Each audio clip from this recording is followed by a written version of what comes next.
Herodias, que nome, hein? Para muita gente, esse nome já vem com uma imagem pronta na cabeça. A da rainha má, vingativa, que pede a cabeça de João Batista numa bandeja de prata. Mas e se eu te dissesse que essa imagem, embora real, é só o capítulo final de uma história muito mais profunda, muito mais sombria e complexa? Hoje, a gente vai fazer exatamente isso. Olhar para além da caricatura da vilã para tentar entender a mulher. E para essa jornada, a gente vai se basear bastante na obra de G. Forasteros. Ele nos ajuda a cavar fundo e a descobrir que as raízes do pecado de Herodias são muito mais antigas do que a gente imagina. Elas foram plantadas numa dinastia familiar marcada pela violência e regadas pela ambição política de Roma. E o mais importante de tudo, a gente vai usar essa história trágica, não só para entender o passado, mas para fazer uma pergunta que ecoa até hoje na nossa vida. Será que nós estamos de alguma forma presos aos pecados e padrões da nossa família?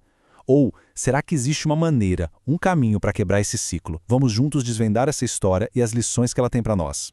Então, como é que a gente vai organizar essa nossa conversa? Esse aqui é o nosso roteiro, o nosso mapa.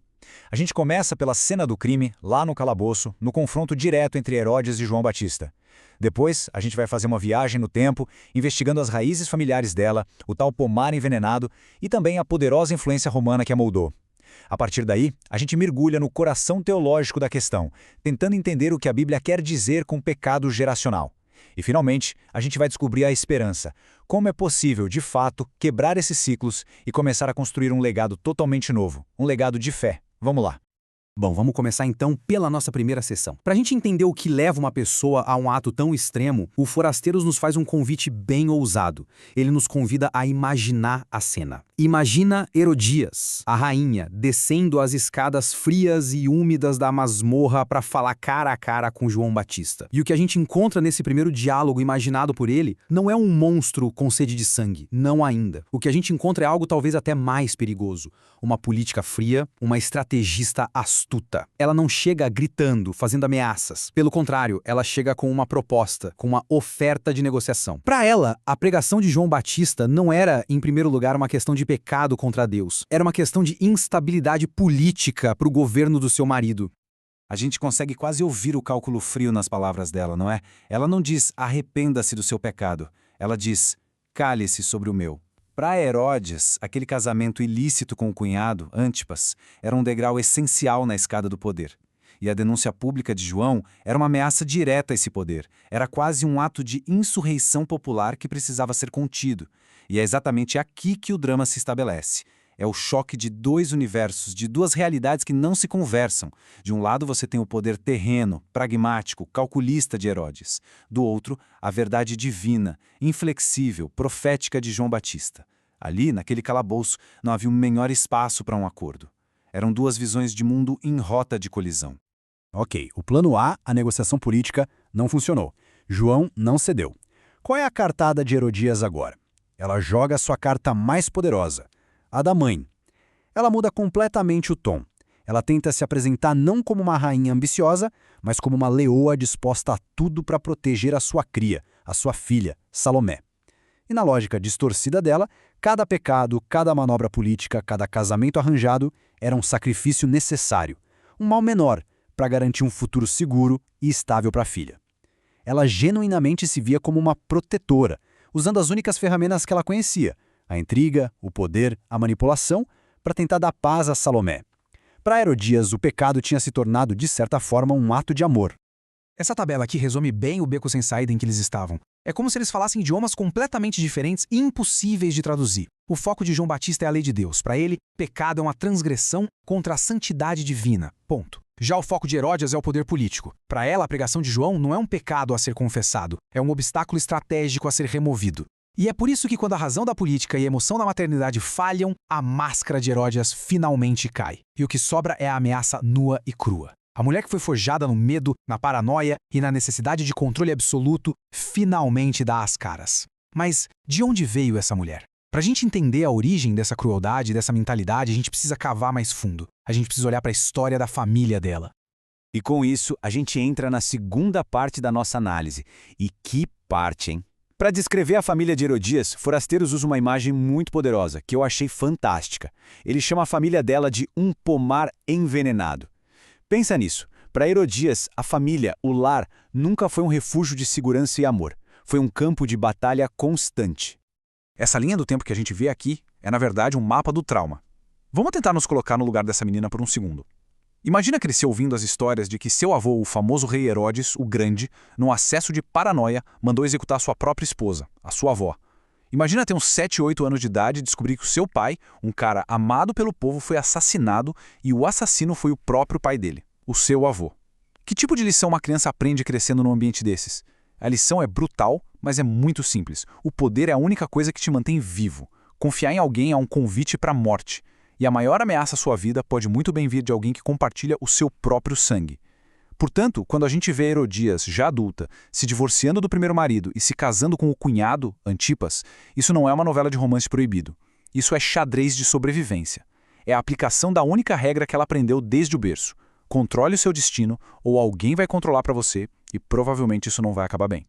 Forasteiros dá um nome para essa dinâmica familiar doentia. Ele chama de o sistema herodiano. É como se fosse a cultura organizacional dessa família, a escola que formou o caráter e a visão de mundo de Herodias. E nessa escola, um profeta como João Batista, que fala a verdade e desafia a autoridade, não é um homem de Deus. Ele é uma peça descontrolada no tabuleiro que ameaça derrubar o rei. Ele é uma ameaça existencial. A crueldade e a paranoia da sua família foram a sua primeira grande lição de vida.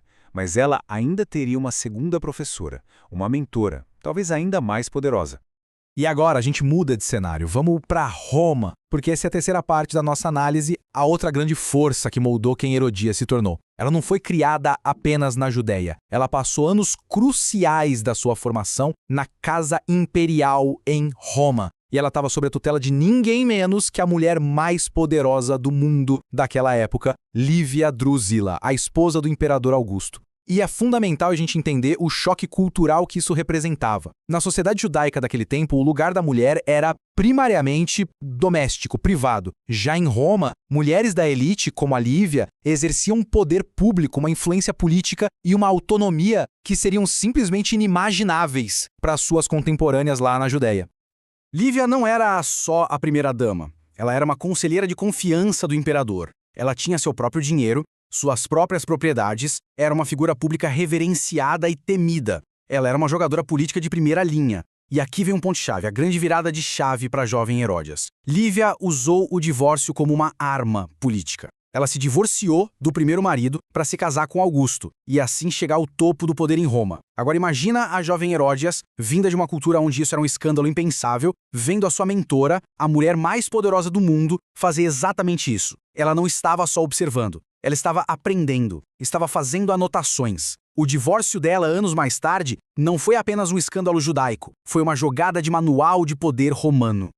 Essa citação do Forasteiros amarra tudo de um jeito brilhante. Herodias era um híbrido, uma mistura perigosa. Ela tinha em si a crueldade paranoica herdada do seu avô Herodes e a sagacidade política, a audácia estratégica que ela aprendeu com a sua mentora, Lívia. Ela era o produto final de dois sistemas profundamente tóxicos. E essa constatação nos leva, naturalmente, a uma questão muito mais profunda, uma questão que sai da história e entra direto na nossa vida. Até que ponto nós somos produto dos sistemas em que nós nascemos?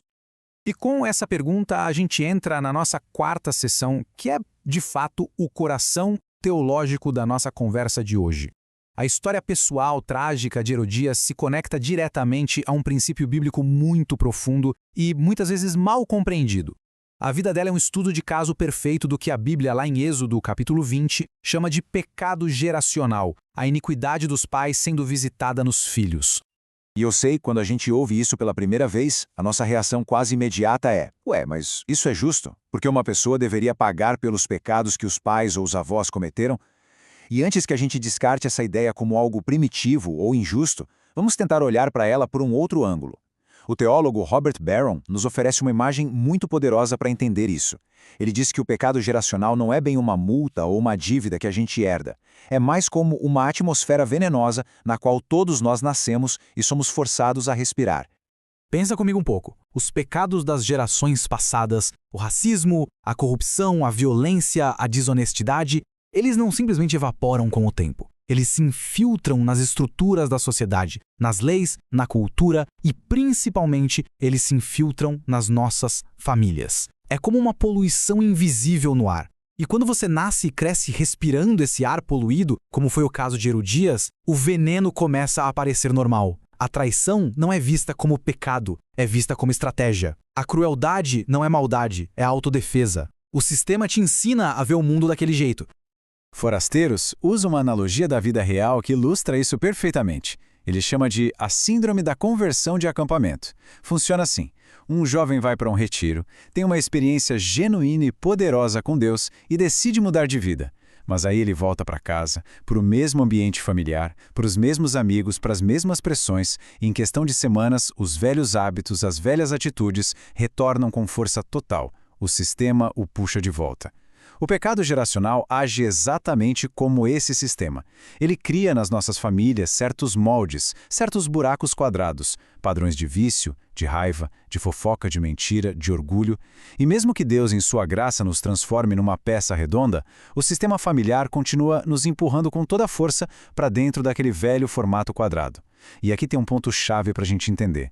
A Bíblia não diz que nós somos culpados pelos atos dos nossos antepassados, mas ela diz que nós herdamos sim as consequências, a atmosfera, o mundo quebrado que eles ajudaram a construir. Tá bom, o diagnóstico é pesado. O problema é sistêmico, é uma atmosfera, é um molde. E aí, tem saída? Ou a gente está fadado a repetir os mesmos erros para sempre? A resposta da Bíblia é um retumbante sim, tem saída. E é sobre isso que a gente vai falar agora, na nossa quinta sessão. A solução bíblica tem duas partes fundamentais. A primeira é a responsabilidade individual. O profeta Ezequiel, séculos antes de Cristo, já deixa isso claro como a luz do dia. No final das contas, a escolha é nossa. A herança familiar de Herodes a empurrou com toda a força do mundo para a beira do precipício. Mas quem deu o passo final? Quem fez a escolha de pedir a cabeça de João Batista foi ela. Nós somos responsáveis por nossas próprias ações. E aqui surge o grande dilema. Como eu posso fazer escolhas justas se o próprio sistema em que eu vivo, o ar que eu respiro, me envenena e me empurra para a injustiça? É exatamente aqui que o Evangelho oferece a sua solução mais radical, mais revolucionária. Se o ar da sua família biológica é tóxico, você precisa de um novo lugar para respirar. Você precisa de uma nova família. Com essas palavras, Jesus inaugura uma revolução social e espiritual sem precedentes. Ele está declarando que os laços formados pela fé nele, pela obediência a Deus, são mais reais, mais fortes e mais definidores do que os próprios laços de sangue. É um convite para sair da disfuncionalidade da nossa família biológica e entrar numa nova família espiritual. E essa nova família tem um nome: é a Igreja. A Igreja, no seu ideal bíblico, é o antídoto de Deus para o veneno do pecado geracional. É um novo sistema, uma nova cultura, uma nova atmosfera, onde nós podemos ser refeitos, reeducados e curados. Mas na prática, como é que essa nova família quebra os ciclos? Ela nos dá pelo menos 4 antídotos poderosos que muitas vezes não tínhamos no nosso sistema original. Primeiro, contra a cultura do medo e da vingança, ela nos oferece uma nova cultura, a do perdão e da graça. Contra os modelos de relacionamentos quebrados que vimos, ela nos oferece novos modelos de casamento saudáveis, de criação de filhos. Contra as feridas secretas que carregamos, ela oferece um ambiente de cura em comunidade. E contra a falta de limites do pecado, ela oferece a prestação de contas, a correção feita em amor. A solução, entende? Não é só ter mais força de vontade e lutar sozinho. A solução é ser reimerso, reeducado e curado dentro da nova família que Deus graciosamente nos deu. E assim, a gente chega na nossa última sessão. E é uma sessão de muita esperança. Aquela mesma passagem de Êxodo que fala sobre a iniquidade dos pais sendo visitada por 3 ou 4 gerações, contém logo em seguida uma promessa que é infinitamente maior. Deus mostra misericórdia por 1000 gerações àqueles que o amam e guardam os seus mandamentos. Isso revela uma verdade espiritual poderosíssima. Assim como existe um legado negativo de pecado que pode ser passado adiante, nós podemos, pela graça de Deus e com a nossa cooperação, construir ativamente um legado positivo, um legado de fidelidade e de vida que ecoa por muito, muito mais tempo. Essa tabela mostra bem o contraste entre os dois caminhos. Um legado de pecado, como o da família de Herodes, tem suas raízes plantadas no medo e na autopreservação a qualquer custo. E os frutos disso são invariavelmente violência, traição e destruição. Por outro lado, um legado de vida tem suas raízes plantadas no amor a Deus e ao próximo, e os frutos disso são perdão, graça, cura e vida abundante. O próprio G. Forasteiros, o autor que nos guiou, reconhece que herdou de sua família uma teimosia que pode ser bem pecaminosa, mas ao mesmo tempo, ele também herdou um forte legado de fé e de serviço a Deus. Todos nós, na verdade, herdamos uma mistura de joio e trigo. A grande questão da vida é, qual dessas sementes nós vamos escolher regar?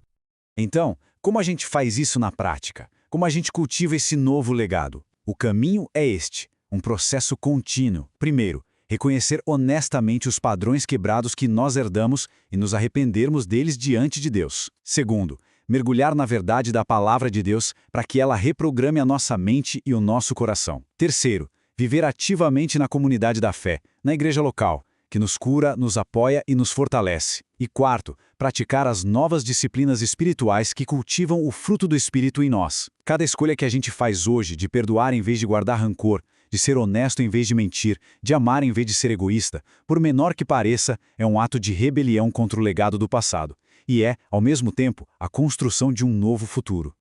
E assim, chegamos ao final da nossa jornada. Vimos que Herodias não é apenas uma vilã de uma história bíblica antiga. Ela é, de certa forma, um espelho. Um retrato trágico e assustador de como a nossa herança familiar e a cultura ao nosso redor podem nos convencer de que o mal é necessário, de que o pecado é justificável. E talvez a lição mais arrepiante da vida dela seja essa. O pecado raramente se apresenta para nós como pecado. Ele chega disfarçado de pragmatismo, de autoproteção, às vezes até de amor e cuidado com os nossos. O caminho que, para Herodias, parecia o único lógico, o único possível dentro do seu sistema herodiano, foi, na verdade, o caminho que a levou à sua própria destruição.